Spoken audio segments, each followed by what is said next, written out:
కేంద్రంలోని బీజేపీ రైతు కార్మిక ప్రజా వ్యతిరేక విధానాలను ప్రతిఘటిద్దామని సిఐటియు జిల్లా ఉపాధ్యక్షులు ఏ మల్లేశం ఆధ్వర్యంలో నర్సాపూర్ ఆర్డీఓ కార్యాలయం ముందు ధర్నా చేపట్టారు.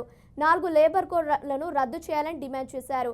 కేంద్రంలో 3వసారి అధికారంలోకి వచ్చిన బీజేపీ సంకీర్ణ ప్రభుత్వం కార్మిక, రైతు, వ్యవసాయ కార్మిక ప్రజా వ్యతిరేక విధానాలకు పాల్పడుతుందని మల్లేశం ఆరోపించారు. కార్పొరేట్ వ్యవస్థల ప్రయోజనం కోసం దేశ సంపద పూర్తిగా తాకట్టు పెడుతున్నారని మండిపడ్డారు. ఒక పెద్ద చర్చ జరుగుతున్నది. నరేంద్ర మోడీ ప్రభుత్వము కార్పొరేట్ శక్తుల కోసమే పనిచేస్తుంది అన్నదానికి నిదర్శనము. గతంలో నుండి కూడా మేము చాలా విమర్శలు చేస్తున్నా చాలామంది పట్టించుకోలేరు, ఈ ప్రభుత్వం పట్టించుకోలేదు.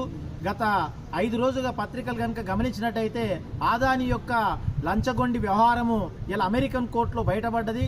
ఆదానితో ఎవరెవరికి సంబంధాలు ఉన్నాయనే విషయాలు కూడా మొత్తం బయటకు వస్తున్నాయి. ఇవాళ గుమ్మడికాయ దొంగ అంటే భుజాలు దడుముకున్నట్టుగా కేంద్రంలో ఉన్న బీజేపీ కాదు, ఈ రాష్ట్రంలో ఉన్నటువంటి కాంగ్రెస్ పార్టీ, బీఆర్ఎస్ పార్టీలు ఒకరి మీద ఒకరు ఆదానితో నీకున్నాయంటే నాకున్నాయి సంబంధాలని విమర్శలు చేసుకుంటున్నారు.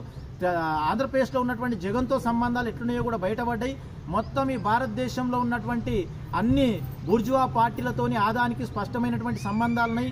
ఆదాని అన్ని వామపక్షాల తప్ప ఇతర పార్టీలను కొనుగోలు చేసేటువంటి ప్రయత్నం చేస్తున్నాడు.